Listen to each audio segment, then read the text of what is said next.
brand new equipment. Well, folks. Thank you all for your patience. And we took a couple weeks off because we had some equipment, we had to put in to make this so much better, so we can better serve you. Well, welcome to Elevating the Masses. Bonjour. Bonjour. Today, Haitian folks, my Haitian brothers and sisters, bonjour, comment nous. Well. When I started the podcast, and really I always say what, drive my life is a quote by Henry David Thoreau. He simply said, the mass of men lead lives out of quiet desperation and thus ready to take to the grave the songs still in them. So I look at it like I was a candidate that was really ready to take to the grave my songs still in me. Well, today, and as in every podcast, we bring guests. And the guest we bring is really someone or, a group who really have a track record of success. We want to bring people we can learn something from. We can really help us elevate our life to a higher quality. And I do believe that life is made of pretty much so many different layers. So this morning, we have with us in the studio and someone you probably say, oh my goodness, okay, not that, but guess what? This is part of life. As a matter of fact, this is a very, very critical component of our lives here, especially here in America. That's really the deciding factor of what quality of life we're gonna live if we really understand it. And I truly believe that the reason why a lot of us suffers is because we don't understand this process, and the process called politics. So my thing this morning, I'm going to have some fun because there are a lot that, it's not a lot. I know very little, very, very midget when it comes to politics. But I'm quite sure this morning, if I can learn it by myself, I'm ready to learn what I'm going to hear. So, I want you to reach out to your friends, on your platform and let them know, listen, it's been so many years we've been really unaware, as it says in the Bible. And I know I have a lot of Christians that listening, to me. And the Bible there's a verse that I love. It's in Hosea 4:6. It says that my people is dying because of lack of knowledge. And every time I read that, every time I see it, in spite, we know that we always complain about the devil, about Satan, about sin. And I'm here to say, and if you have something to do, you can call me afterwards. Man's biggest enemy is not Satan or sin. Man's biggest enemy is a lack of knowledge. And I just prove it to you in Isaiah 4:6. You can throw stone at me any way you want, but based on the Bible, it says, my people is dying because of lack of knowledge. And Proverbs 20:18 says, where there is no vision, the people perish. So lack of vision and lack of knowledge of any given subject is what killing us. So whether this morning you are a Republican, a Democrat, or independent, or humanitarian, it doesn't matter what party affiliation you are, but I want you to brace yourself to listen to our friend here. He is running for Congress. And it is my greatest pleasure. And I have with me in the studio the man, that need no introduction is Fernando Suarez. So he doesn't need one. So, but I give him one anyway. But without any further ado, because we have a lot to talk about, let me bring up onto the stage.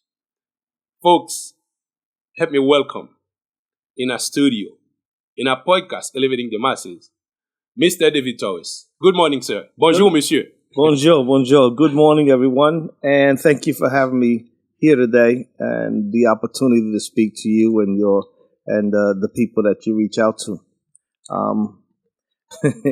I laugh because you say lack of knowledge. We're all in trouble because politics, boy, when you try to get into learning all about politics, It sometimes is amazing just to try to get half your head around it. Right. But you're right. I've done that, and I've spoken to a lot of people, and I said to them that politics, to me, dodges people, doesn't give them all the answers, doesn't give them what they need to know a lot of times, and it's the worst thing that can happen on both parties. I myself, wrong is wrong, so it doesn't matter what party you're with, independent, Republican, or Democrat. If you're going to hurt the people, then I'm going to call you out for it. If your policies hurt the people, I'm going to call you out for it. Mm-hmm. It doesn't matter to me. I'm running for the people. I'm not running for a party. Okay. All right. So we're gonna go right into some questions that people want to know. So can you tell us? Can you share with our people and everybody who's watching, listening to us, who is David Torres before you running for Congress? Who tell us? Give us a little bit, about your background. David Torres was a business person. Mm-hmm. I ran personal businesses. I ran businesses for other corporations. I did work in the city. Mm-hmm. For example, one of the jobs in the city here was through a program designed through Kodak. Mm-hmm. Now, I know a lot of people, when they hear Kodak, they think the picture company. Mm-hmm. But there's an organization called Kodak, and they deal with federal funds and federal grants. I became the director through a contract through the federal government that went into Kodak and then to OSHA and Horizon House. And it opened up my eyes. Mm-hmm. It was a drug and alcohol program for young men and women and the older men who were homeless. But when I went into the program, it was very limited with its territory. Mm-hmm.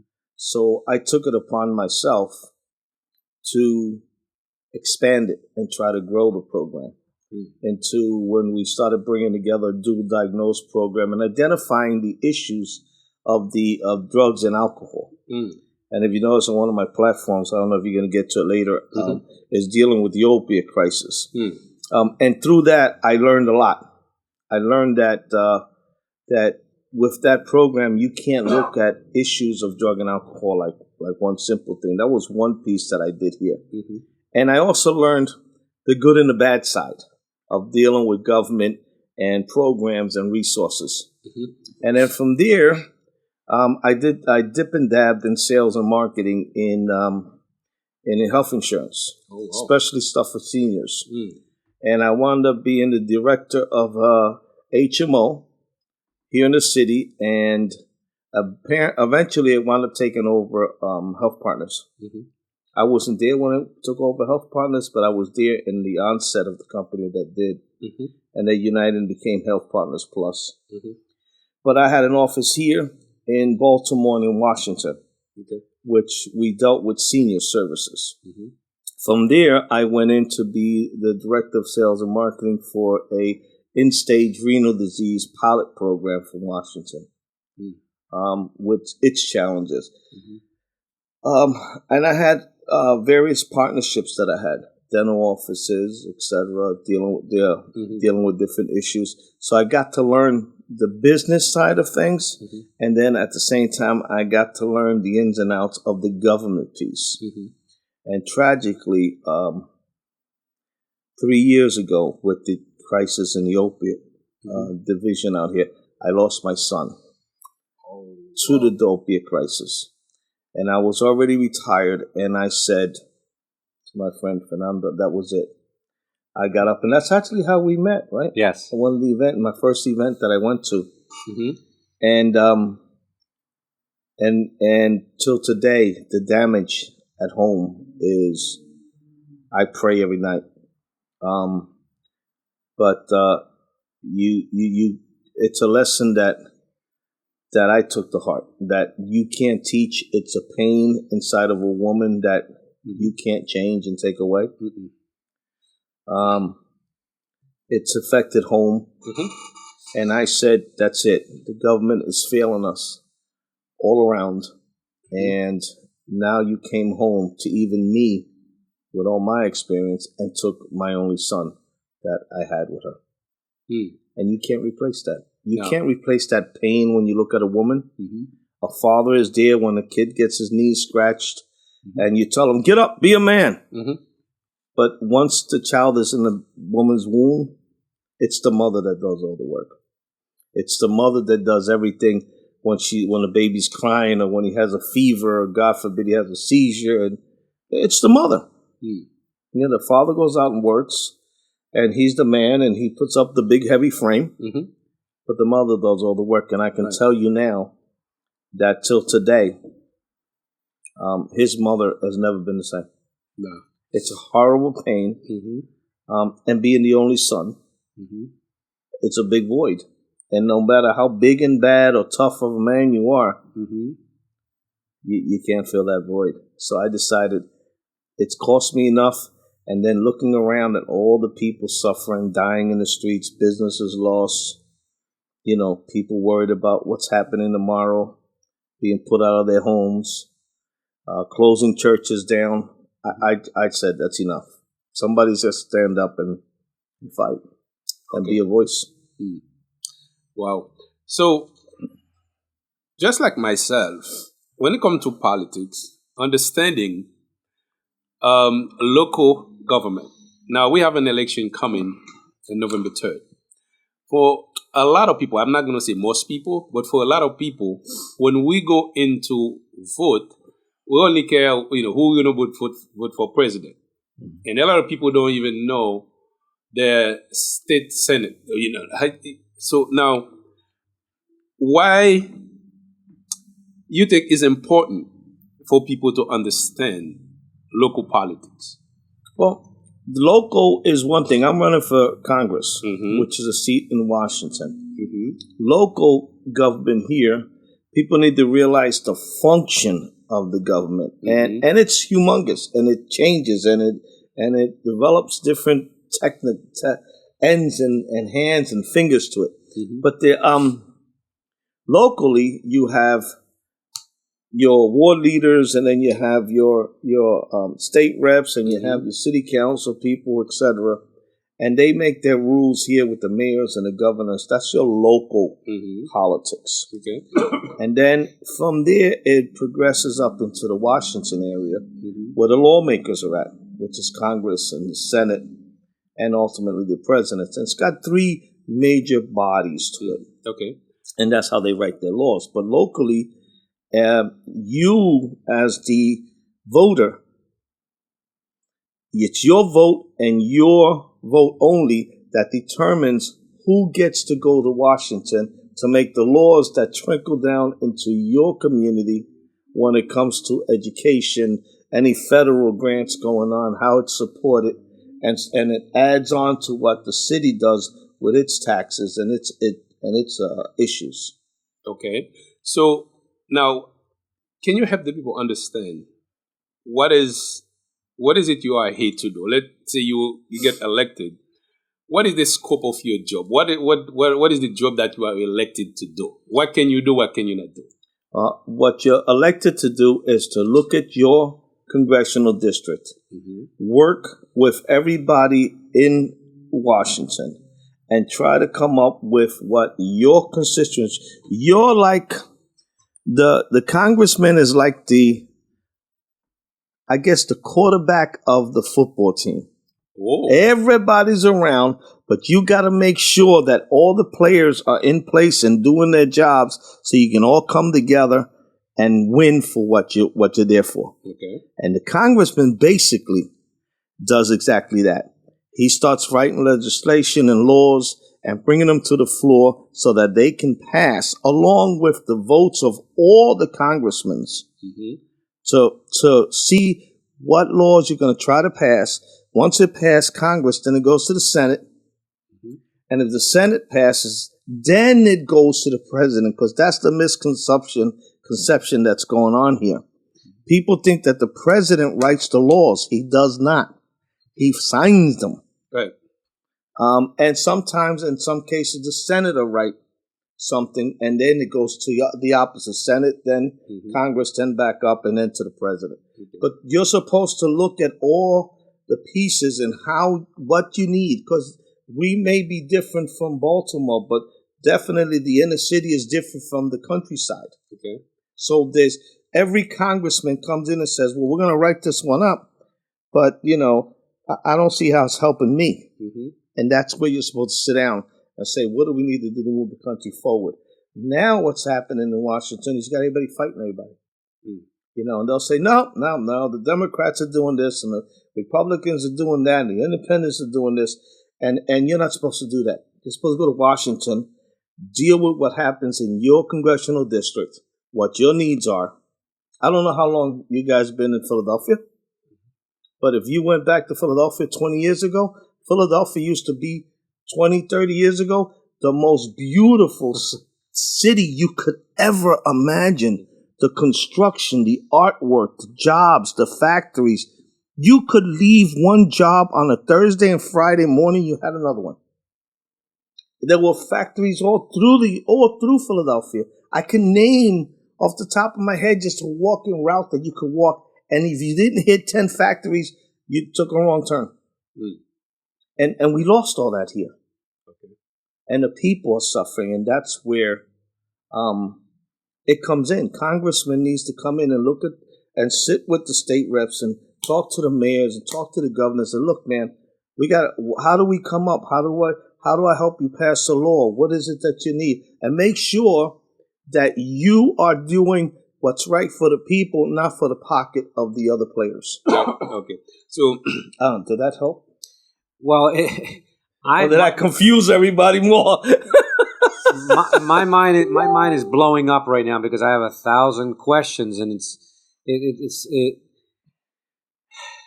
I just got into politics maybe 2 years ago, and just learning about it because I'm an accountant. That's what I do. I manage people's books, but politics has infiltrated because it's been so much exposed, and I really wanted to find out about it.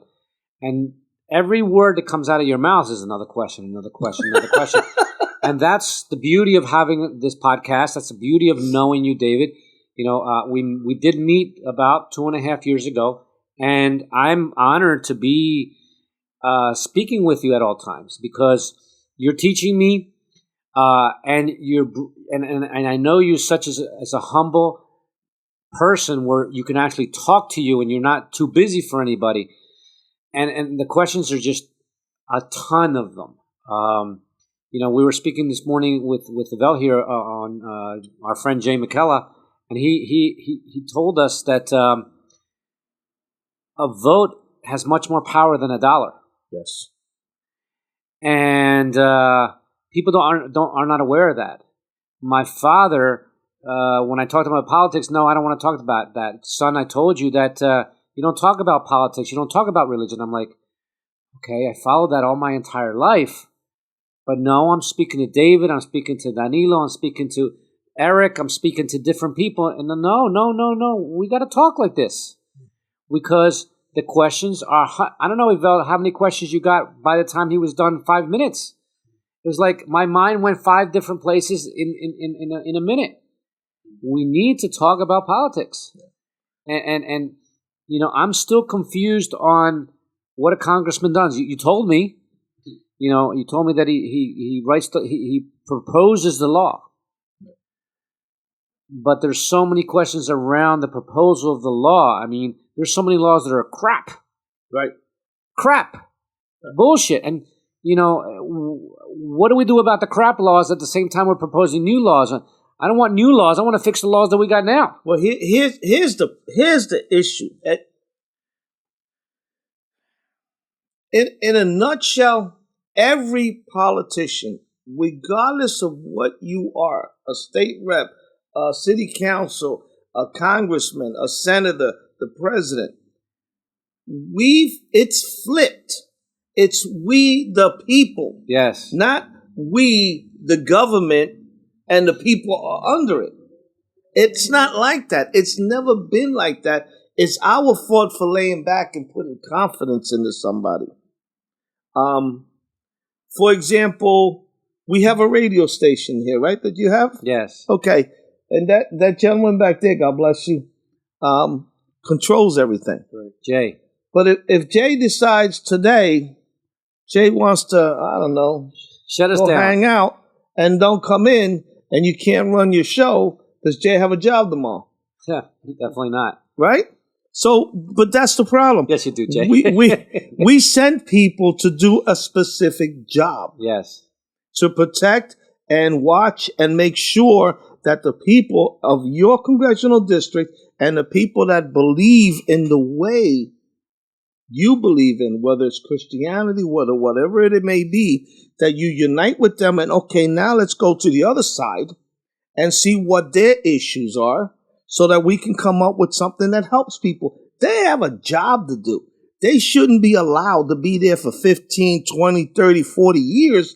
And every election they come up to you and tell you, we got to support small businesses. Social Security is a problem. Well, I got sick and tired of sitting in a meeting and hearing the same, this is your way to say something respectful, the same person coming in and saying, yep, Social Security is a problem. Well, excuse me. You've been there for 15, 20 years. Every year you told me the Social Security is a problem. Why send you up there to do a job? What have you done about it? And the people forget that they work for us. We don't have to sit there and wait for them to do crumbs. Listen.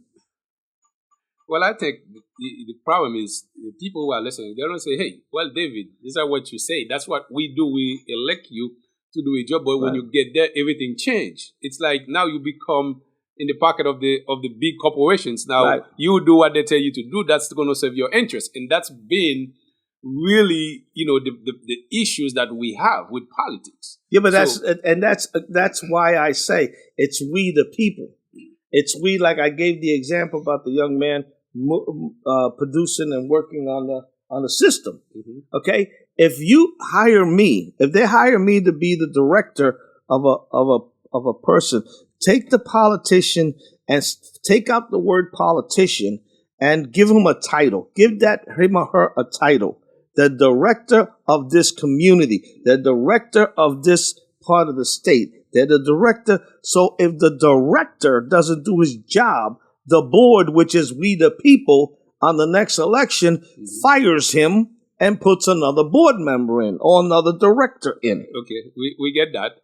However, now, I think it comes down to us having a responsibility to educate the masses. Yes. Because once you get elected, it's like it's a lost cause. Oh, now he's elected, there's nothing that we can do.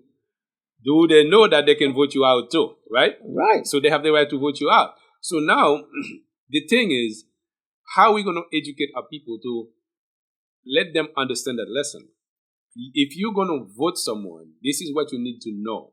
And if the job is not done, you have the right to call you out. Is that correct? That's correct. And that's what's called an election. It's like when you're working in your job. You have an evaluation once a year, every 2 years, right? Okay. To see if you want to get a raise. Right. Well, these guys, we've given them the power to give themselves their own raise. Okay.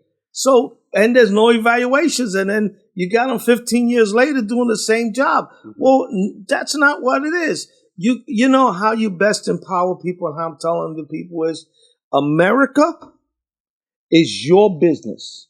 Wow. Okay. And you're hiring the people that you want in these positions. Love it. Love it. Love You're the CEO and you're the president of America. Okay. So if you got an employee that's bad apple, get them out. In our corporation, is there a division, and I don't know if you know the answer to this one, is there a division that is called special education on politics? Because no, really, we've never learned it. We're fighting a monster right now. Thank God that we have a leader, this major CEO of our country is fighting. But is there a division already established on educating on politics? Our children, ourselves, Haitian community, Hispanic community? There used to be.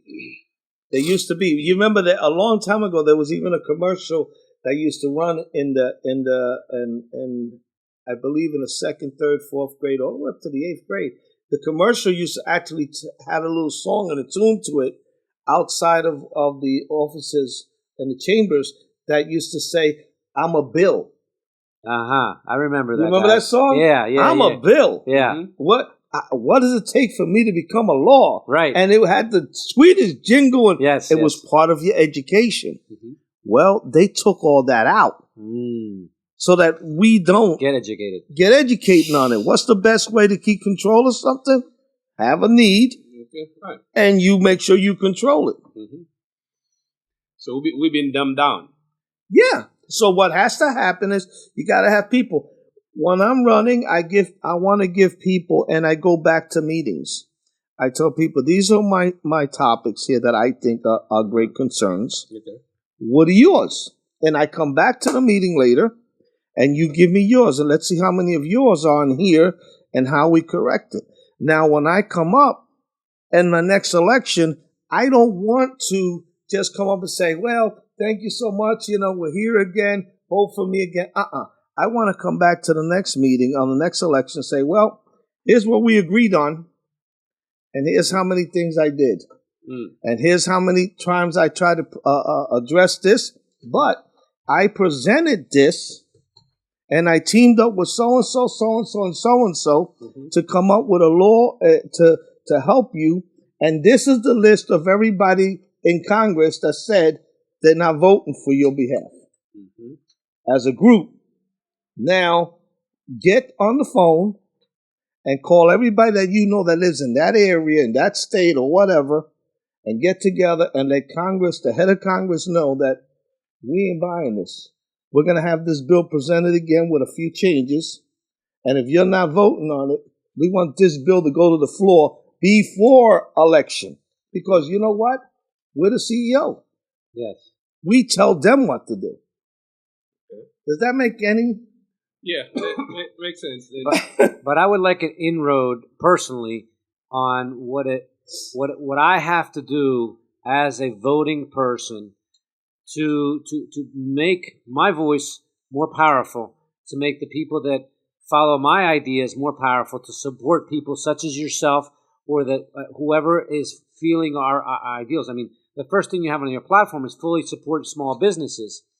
What do I have to do to learn and support someone like you?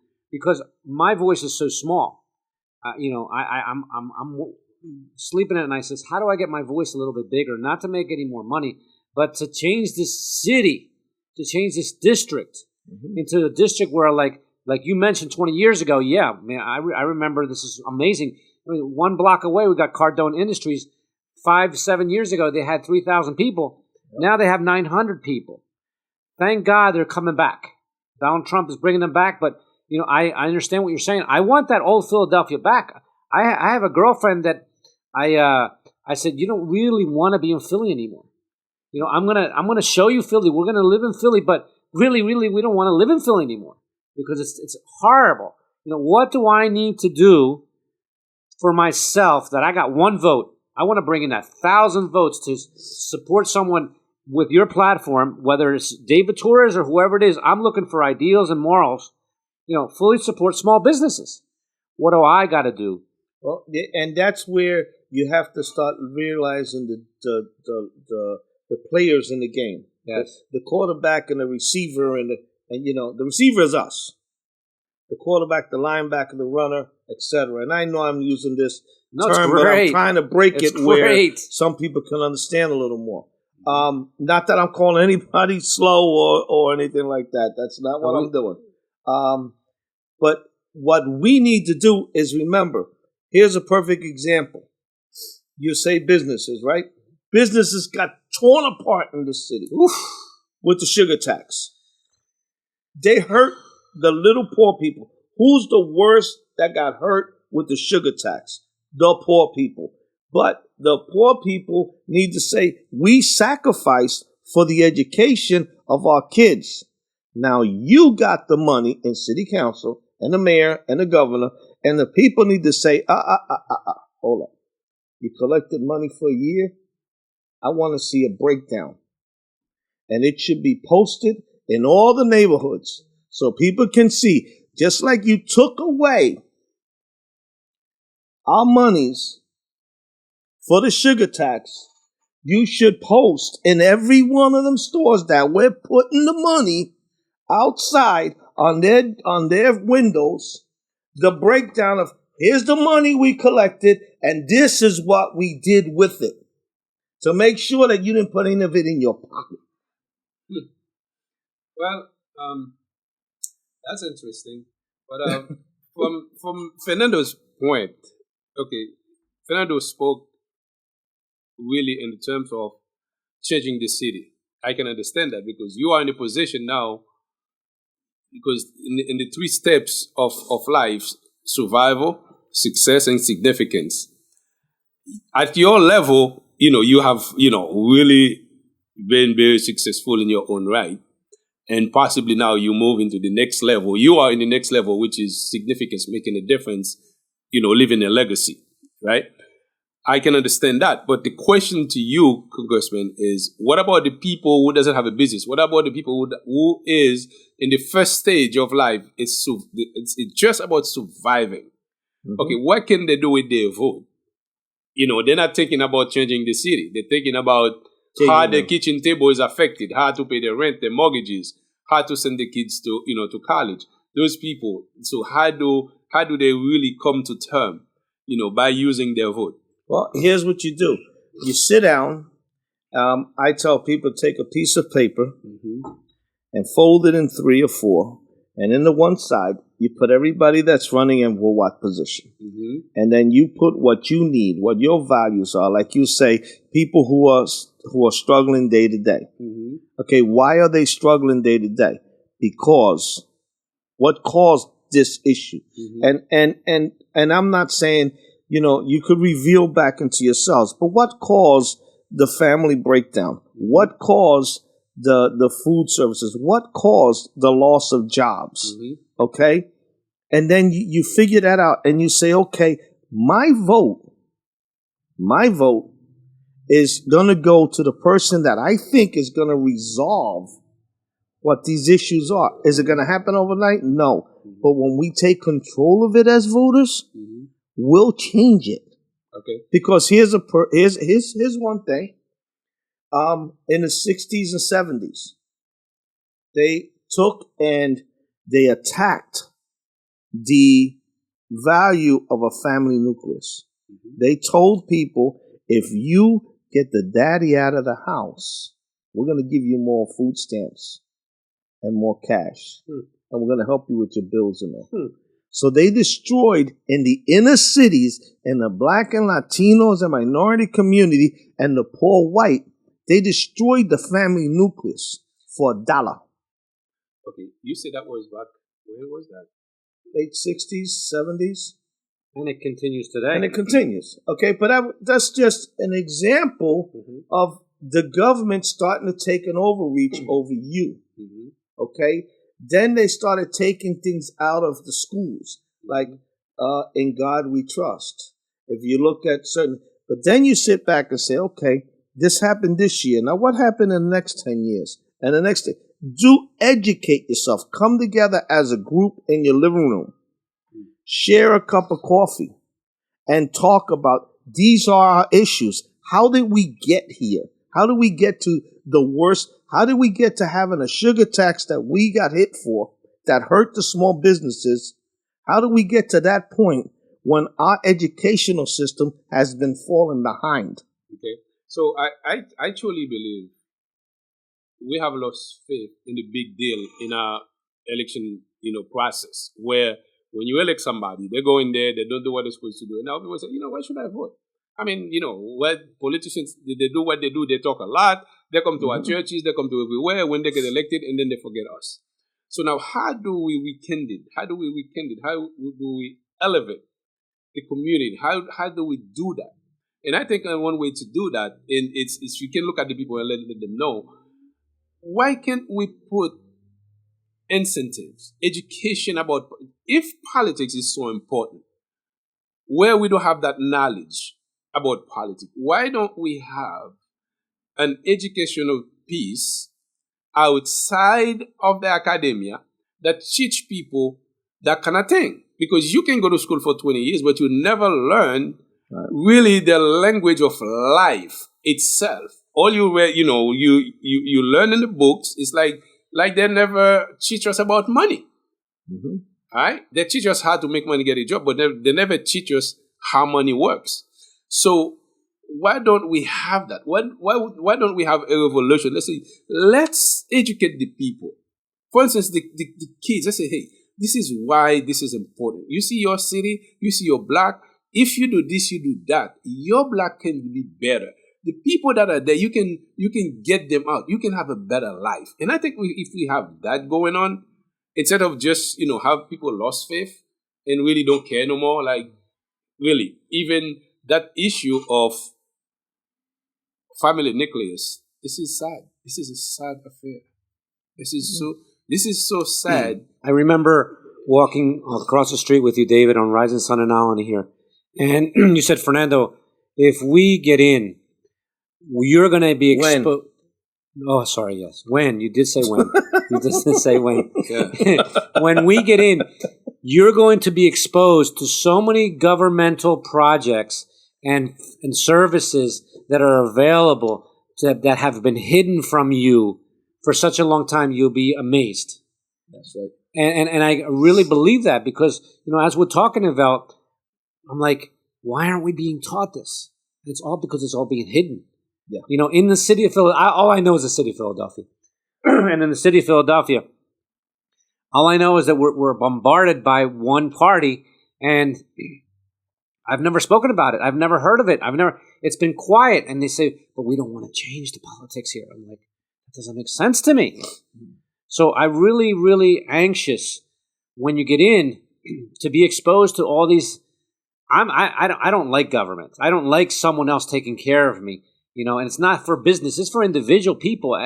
The Haitian community gets served by Haitian businesses. And our Haitian leader, it's like a trickle-down effect where the leaders have to know what's going on to empower the people that are workers. And we're all together as a family. But I'm really looking forward to when you get in to expose us to all these different benefits that are out there, because I know that most immigrants don't want to survive on government. No, they come here because they have a dream. They come here from most likely a country that's oppressing them. And then they come here and they know, because you have immigrants out here that study to become American citizens that know more about our country than the people born in this country. Yes. That's correct. Okay? Right. So we were getting to that, and I'm glad you bring that up. Okay, so now we're moving forward because we got to go to the issues. So now, you're talking about the district. Okay, who can vote for you and what district? Where you cover? What is the perimeter of living here in Philadelphia? How what do we need to know about? Here's again. I'm glad you asked a really important question. People don't understand the basics because it's not the people; it's the way they're getting the information. Okay. If you're a Democrat or Republican or an independent, and I think independents in this country get treated terribly, okay, because the system has been monopolized by the by the Democrats and the Republicans, and they got their strongholds. Okay, so here's what happens in the primary, which is the beginning of the year. Candidates listen to their party that they belong to, and they pick out of everybody that's trying to run. Like when I ran, there were 3-4 people, and then you pick who you think is the best person to run for that position. And then in November, the general, you don't pick your party. You by that time had the opportunity to know what the other guy's been doing, if he or she's been doing her job, her evaluation. November is evaluation time for the guy who's running that you hired and the new guy that's coming. And you should be looking at not your party, but what does these two people have with that piece of paper that I told you to fold with all your needs and all your things. If you believe in abortion, if you don't believe in abortion, if you believe in more taxes, if you think Social Security is a more problem, is immigration a problem? That's when you do your evaluation. Okay, this guy has done his job, who's in office for all these things. My vote goes to him because you have a little check mark. Right. And this guy that did not do certain things that he's been promising for 10, 15 years, well, it's time to let him go, give him his pink slip, and let's get the next guy. Because in November, you don't vote. You don't necessarily have to vote your party. You vote who you think is going to be the leader in that seat for the next 2, 3, 4, 5 years. That's the way you're supposed to vote. They make it sound like you're going to split a ticket. It's the worst thing in the world. Well, what if the next guy in that ticket on one of them seats believes in nothing but communism? I don't know about you, but I know a lot of Cubans that wouldn't like it to go back into the communism world. I know a lot of Cambodians that wouldn't like it because I don't want my people going to. I came here because I want to get away from that. Correct. Okay? I know Muslims that don't like it.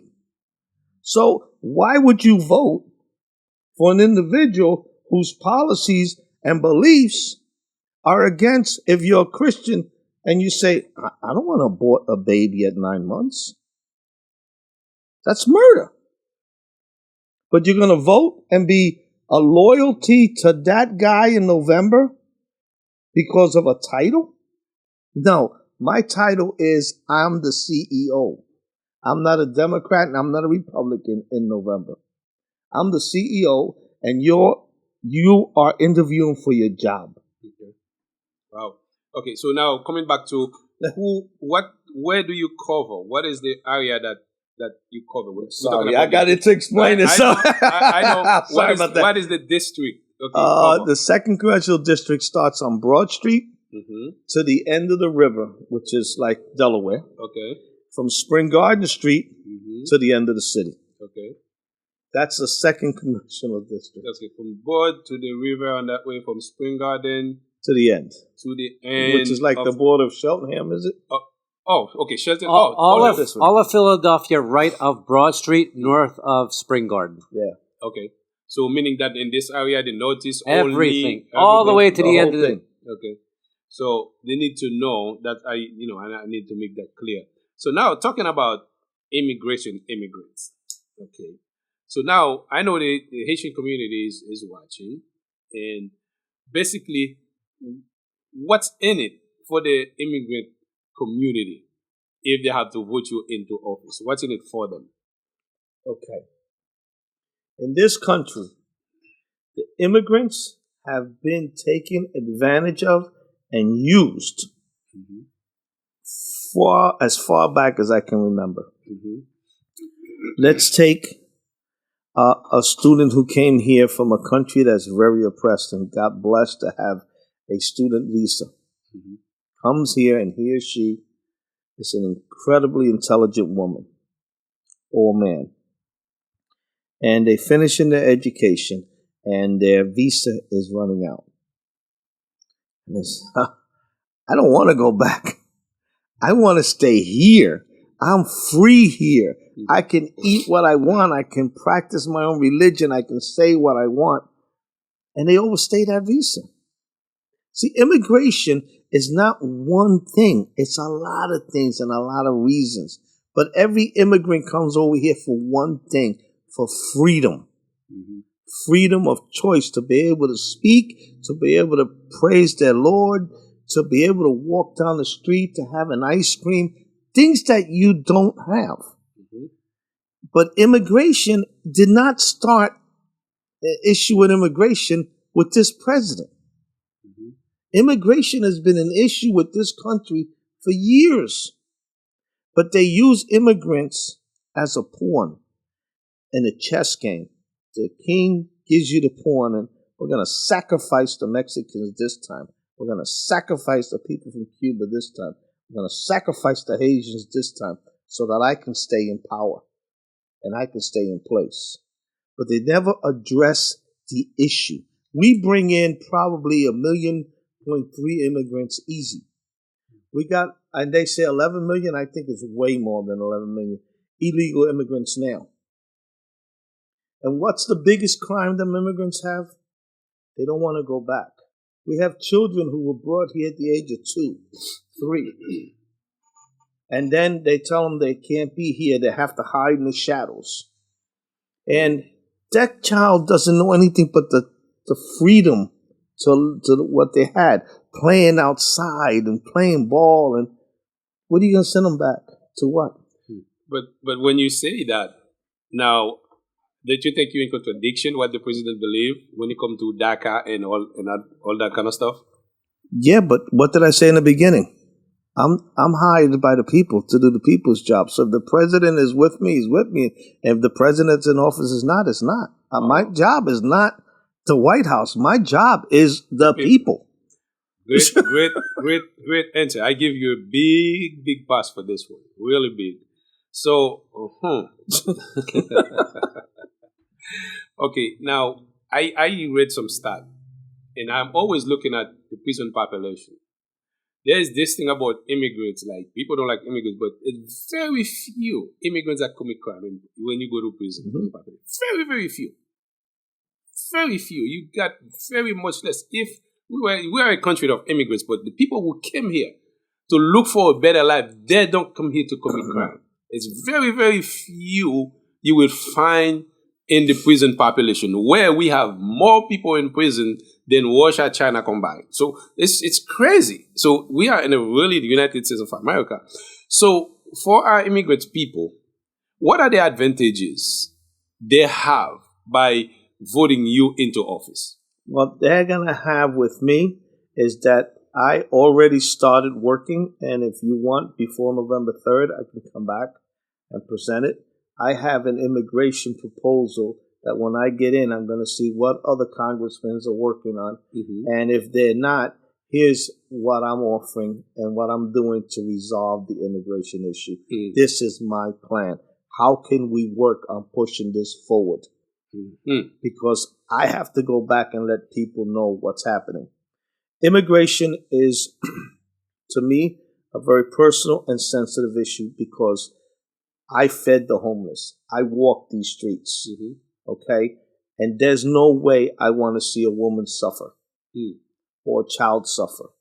They came here for a reason. Do bad people come across the border? Yes. Do we need to close the border? Yes. But if we close the border, we need to address the immigration issue on all the angles of what's going on with immigration, okay? Like I said, the different reasons they're here. We need to address that because let's be for real. Once we address that, then we may be able to increase the number of legal immigrants we bring in from all around the world because we addressed our issue. But they don't tell you that, do you like eating your lettuce and tomatoes and vegetables? Well, they ain't nothing but immigrants picking that food up. Right. So you complain, but who's going to do the job? Right, washing the dishwashers. Yeah, so it needs to be where somebody is going to have what we say in Spanish, the cojones, to stand up and say, listen, I don't know about you cats here in Washington, but I was sent here to do a job. And on my list was facing the immigration issue. And I'm going back and I'm saying, this is what I proposed. They took it or they didn't take it to run with. These are the guys that came in with it. This is how it was added or changed or given to. And these are the ones that didn't vote for it. So now it's your job to call everybody who that person works for that has a vote and say, excuse me, they're going to put this bill on again. And we, the CEOs, want you to vote on it. Okay. Now, sit here and listen to you. And there are many great men in history who really did a lot of great things, okay, in slavery, in so many different things that stand alone, even though they're not popular with everybody else, but they fight for something, they stand by themselves, and at the end, they're victorious. The question for you, David, does David Torres has the guts, the stamina to go to Washington and really stand, as you well put it together, to really stand by the people, to really say, listen, I understand what's going on in my community. I understand with my constituents. I understand the city. This is what I'm here for. Regardless of what you say you do, regardless of the corporation, I want to be my own man. I want to really stand and deliver on my promise. This David Torres is the guy. If I didn't think I can do that, I wouldn't be here. I wouldn't have taken the fight on to begin with. I've never ran away from the fight. And am I a fearing person? No. I'm a Christian. I have God in my heart. So I got a good partner. I'm not afraid of anything. I'm going to go if people give me the job. Okay? I'm going in to do a job for them. And what I'm expected to do is what I'm going to do. Because everybody else is irrelevant. I have a job to do, and it's for everybody. I want to be able to continue to walk my streets, continue to go into supermarkets with my head up high. I am not going to walk back in and hide behind sunglasses and a hat because I just took your money. If I want to make more money, I'll go back into business. I want to do something so that the next person isn't crying because her son is dead on the floor in the corner or found in the alleyway. I want to do something to make sure that that child gets the right education. And I'm going to come up and start education. My office is going to have, you want to sit down and learn what federal jobs and grants are out there and what do you got to do? Wow, I like this. Cleaning the boulevard? Okay, now this is what you have to do to prepare to get into something like that. In my office, you're going to have a place to go to. In my office, if you're an immigrant and you haven't committed murder and rape and you think they're going to deport you, one of my offices will be based inside of a church. Go in there and take them out. Well, okay. I'm going to have a satellite inside a specific church, and you get in there, and I dare the government to go in and take them out. Okay, wow, that is a very daring. That's pretty bold because, well, let me talk about the Haitian community. We have a lot of issues. We have a lot of stuff, a lot of things that we need to work on. When it comes to businesses, immigration actually is probably one of the key, and really looking at this generation.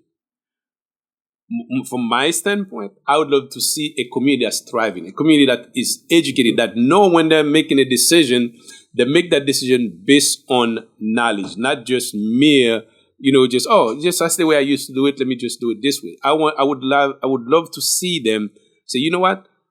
I'm going to vote David Torres, and here's why I'm going to vote him. Not just like, oh, okay, just vote him. I want them to be aware. That's what I would love to see. So for me, and you ask if you come back, of course, I would, work with Fernando and bring you back in a heartbeat before November 3rd because we want to get into the issues. Like I said, when I go to the poll, I look at, I'm registered Democrat. But when I go to vote, I don't vote. I don't just push a button, just boom. I look, I pick and choose. I look, okay, that. Right. With city council, I have a bunch of friends of city council. We do Democrats, right? Yes. But we have Republican as well. When I go to the poll, I got some friends that are Republican in city council. Always, when I go there, I pick and choose. Boom. So we want to know. We want to help the people understand how critical, how important it is to don't just go with something because it's a habit. Right. Let's change the way we used to see things because I think the pandemic really changed everything. Everything has changed.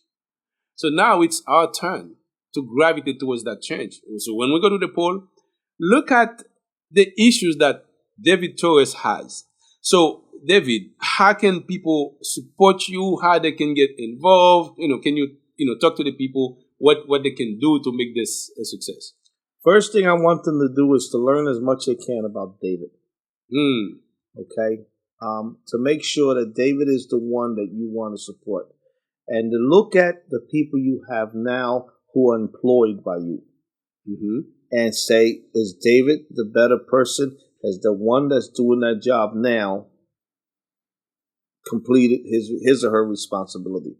That's the first thing. And then when you decide, okay, I want to help David, it doesn't matter whether you're Democrat or Republican, you can help David on November 3rd. One is a vote. The other is to call as many people as you know and say, listen, I checked this guy out, and I think he's better than the person we hired before. And I think that you should take an interest to learn about this guy. And then come to the office, 5220 Masher Street. We have phone banks that we're starting. We have people just going out to speak to people. If they're Americans, speak to them in American. But to go to people's houses who are afraid, the Hispanic, the Asian, the Korean, the Chinese, whatever it may be, we have individual groups going out who believe in what I've talked to them about, who have met me personally, and they're knocking on the doors and they're picking up the phones and they're saying, listen, this guy's for real.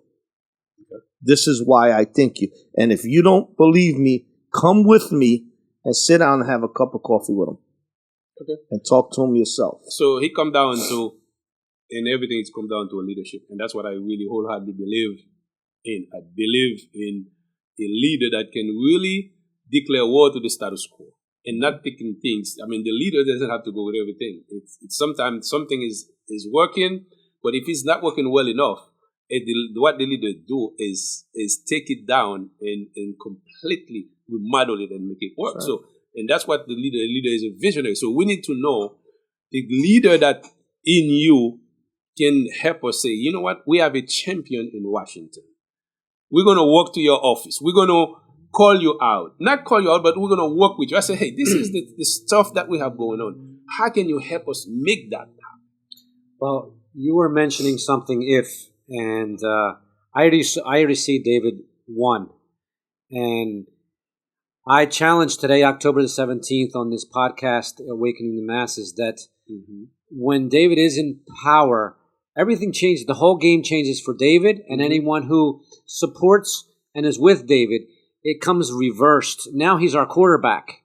And we need to be the tight end and the running back and the wide receiver. We need to be that person for him because he now has the power and the attention and now some more funding to play a serious game. Now we're in the big leagues when we come into a congressman's office and he's our quarterback.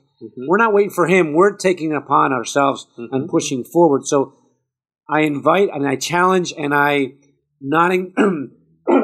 jotting down this date that I'm going to be in your office and I want to help us form teams of leaders within the business community. Sorry, Yvel, you're the president of the Haitian Chamber, and I'm the chairman of the Small Business Union, where we're going to be attacking and having conversations with more leaders to push what a congressman is in education, to push what services are available for small businesses, because I believe that through small businesses, everything else here could be accomplished. Because small businesses are the leaders of every community. And David, now that he has the power, now he is the quarterback, and it's the quarterback of the NFL. It's no longer the cornerback of North Philadelphia. He's the cornerback of the country, one of the largest quarterbacks.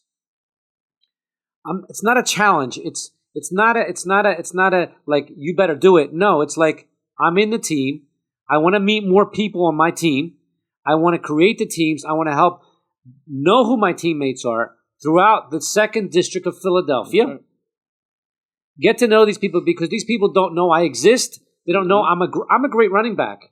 I'll swirl around you and I'll run real. My knees are getting a little older, but I want Philadelphia to be as it was before, as it should be, as the Constitution says.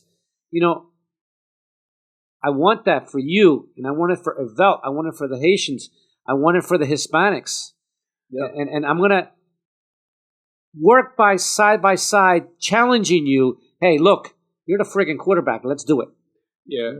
And the other thing, and not to, excuse me for cutting you off, is that we got to remember we have also a responsibility. Because we're taking this position and we're taking the seat.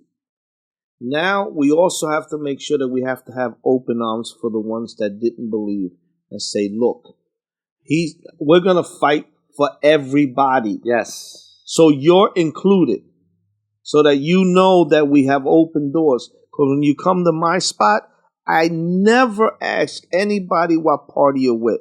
What is it that I can do for you? With that, and I agree, and I want to, got a straight talk with my community. Ça me ka di nou, c'est bien. Depuis longtemps, n'a goumen démocrate républicain. However, it's not a matter of Democrat or Republican. Ronald Reagan was a Republican president, boy, the most beloved. Whether you're a hardcore Democrat, how come you not love Ronald Reagan? I mean, come on. Abraham Lincoln, let's look at it. Now it's time for us to step up the game, to look at the individual. Trust me, you don't want to look at the party. In every party, in both, and I'm going to say it, I say it all the time, whether you're happy or not, both Democrat and Republican, we all messed up. But it depends on the individual, not the party itself. So you have people on the Democratic side that are really crap. You have some in the Republican side that's really crap. But here we want to deal with an individual to say, you know what, I can get the job done. I am my own man. I am a leader. But I'm running on a Republican ticket. No problem. You're running a Democratic ticket. No problem. But I need to know whether you can get the job done. If you're going to stand and deliver on what you promised the people. That's what matters. That's what we are after. That's what we are looking for. I'm not going to vote you because you say you're Democrat and I'm a Democrat or independent. No. I need to know what you're going to bring into the table. Are you going to help the people? The single moms. Right now, single moms with 2 kids in school online, that's go to school virtual. You have any idea what they have to go through? Yeah. We don't even touch it. You got to come back and we're going to touch in subjects that really matters to the people. This is just an introduction. Yes. This is just an introduction, David, because we have got stuff that we can talk about. People we just like in a cocoon. And meanwhile, there are already laws that are there that can help us spread our wing, but we don't know. Beautiful. Beautiful. Amen. Hallelujah. We don't know. So here's my thing. Next time we're going to bring David, but when you go to the poll, if you think David is the man, if you like what he's doing, his button is 205. When you go there, you look for, you don't even have to see his name. Button 205, right? Button 205, boom, we would elect him. And why? Because he just told us you can call him out. Mm-hmm. That's a promise he made. So, guys, listen. Like I say here, we bring people that can help us understand how to have a higher quality of life, whether it's in education, whether it's businesses, whether you care about immigration, whether you care about freedom of religion, whether you want to protect your social security, addressing the opioid epidemic, whether you poor life. If those issues are yours, David is your man. And the opioid crisis, it's not even, when I drive around Kensington, my gosh, this is really crazy. When you see, I would never think I would see a human being. Yeah. It's horrible. It's crazy. But you know what's the funny thing about this? And I know the show's coming to an end. I wish it wasn't. I know. I know. Yeah. The funny thing about it is, if you walk through here and you ask a lot of people, who's your state rep, who's the city council for you, who's your congressman, especially congressmen, they have no clue. Yes. And I'm not talking about only Asians. I'm talking about the everybody. population. The population. And when you look at them, you say, this is your neighborhood. Look at it. Yeah. The man's been there for how long? Yeah. If they've been there for 40 years, 20 years, 10 years, it's time to fire that person and get somebody new. Yeah, that's the reason why I say, hey, but whoever you put in there, you make sure that you come up at the next election and hold up. Like, I want people to take this and to hold it up and say, time for you to make a report to the board. Yeah. You need a report card on that. I like that. So we need to be awakened. We need to be conscious. We cannot go through the motions anymore. We need to be aware. We need to be conscious. Okay, what's in it? Okay, I'm awake. This decision I'm going to make, what I'm going to get out of that. Why this, why that? Don't just accept business as usual. So that, I think this is where we're getting it better. And we're going to bring you back, David. And it's been a pleasure to have you. And I know you have a busy schedule.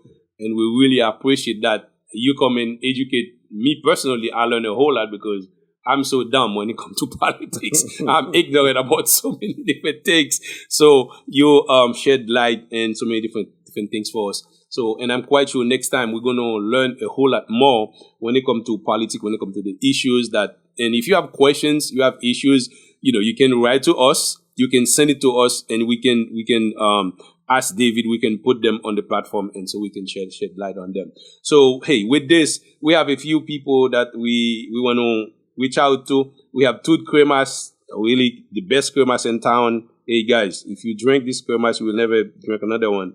And you can reach her at 954-681-9947. Cremas is like a coqui. Coqui, yeah. Like in Puerto Rico, yeah. It's very good. Similar, very good. A little stronger though. Oof. Oh, very, very good. So we should have a bottle here in the studio.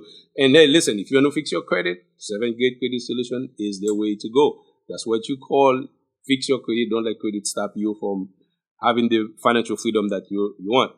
You can call them at 1-866-466-4538 or 215-274-0587.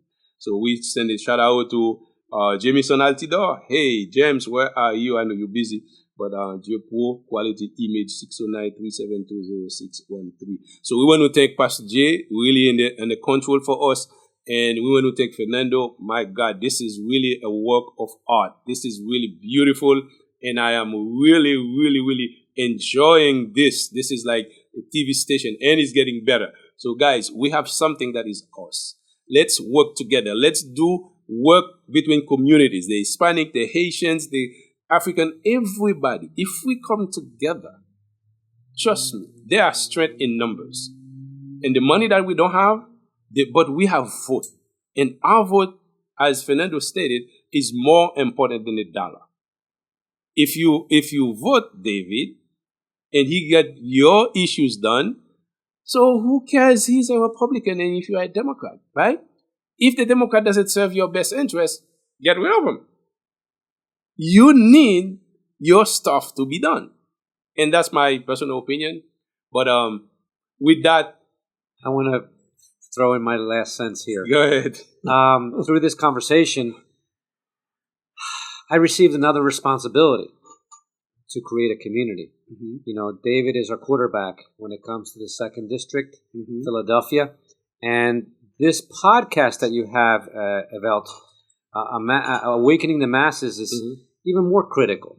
Yeah. After this podcast is even more critical. Mm-hmm. And your questions were fantastic.